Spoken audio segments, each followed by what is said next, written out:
ನಮ್ಮ ಅಪ್ಪನ ಮುಖಕ್ಕೆ ಮಂಗಳಾರತಿ ಎತ್ತೋದೆ ತಾನೆ? ಹಾಗಾದರೆ ನಾನು ಎತ್ತಲೇಬೇಕು.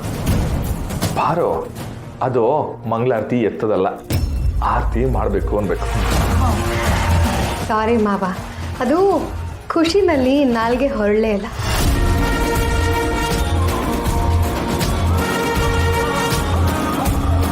ನಿಜ ಪಾರು, ನನಗಂತೂ ಆಯ್ತಾರೋ ಖುಷಿಲಿ ಇವತ್ತೇ ಊರಿಗೆಲ್ಲ ಸಿಹಿ ಹಾಕ್ಸಿ 1,00,000 ಪಟಾಕಿನ ಇಟ್ಟು ಹೊಡೆದು ದೀಪಾವಳಿನ ಇವತ್ತೇ ಮಾಡ್ಬಿಡು ಅನಿಸ್ತೈತೆ.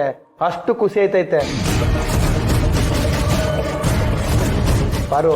ಈ ಉಪಕಾರನ ಜೀವನ ಪೂರ್ತಿ ಮರೆಯಕ್ಕಿಲ್ಲ ಕಣವ. ಪರಶು, ಮಾಡೋದು ಕೊಡೋದು ಇಲ್ಲ ದೈವೇಚ್ಛೆ, ನಾವೇನಿದ್ರು ನಿಮಿತ್ತ ಮಾತ್ರ.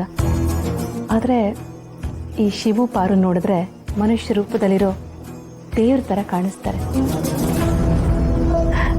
ಇವರಿಬ್ಬರಿಂದಾನೆ ನಮ್ಮನೆ ಸುಭಿಕ್ಷವಾಗಿರೋದು. ನೋಡಿಪ್ಪ, ನಾನು ನನ್ನ ಗಂಡ ದೇವ್ರಂತೆ. ದೇವ್ರ ಕೈಯಿಂದಲೇ ನಿಮ್ಮ ಮುಖಕ್ಕೆ ಮಂಗಳಾರತಿ ಎತ್ತುತ್ತಾ ಇದ್ದೀನಿ. ಸಾರಿ, ಮಂಗಳಾರತಿ ಮಾಡಿಸ್ಕೊತಾ ಇದ್ದೀರಾ.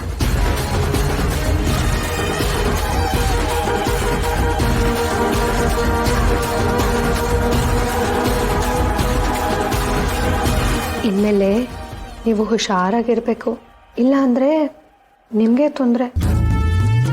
ನಾನು ಹೇಳಿದ್ನಲ್ಲ, ಅದನ್ನೆಲ್ಲ ನೆನಪಲ್ಲಿರಲಿ. ಆಮೇಲೆ ಇನ್ನೊಂದು ವಿಷಯ ಹೇಳಬೇಕಿತ್ತಪ್ಪ. ಶಾಂತಮ್ಮ,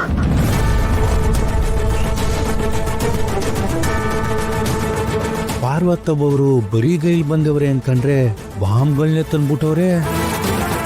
ಆ ಒಂದೊಂದೇ ಬಾಂಬ ಯಜಮಾನ್ರು ಕಿವಿಗೆ ಹಾಕ್ತಾವ್ರೆ.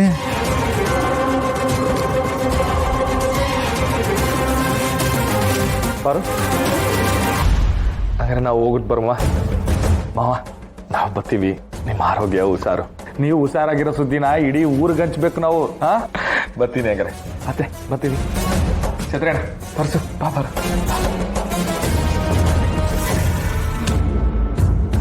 ಬಾಯಪ್ಪ, ಹುಷಾರು.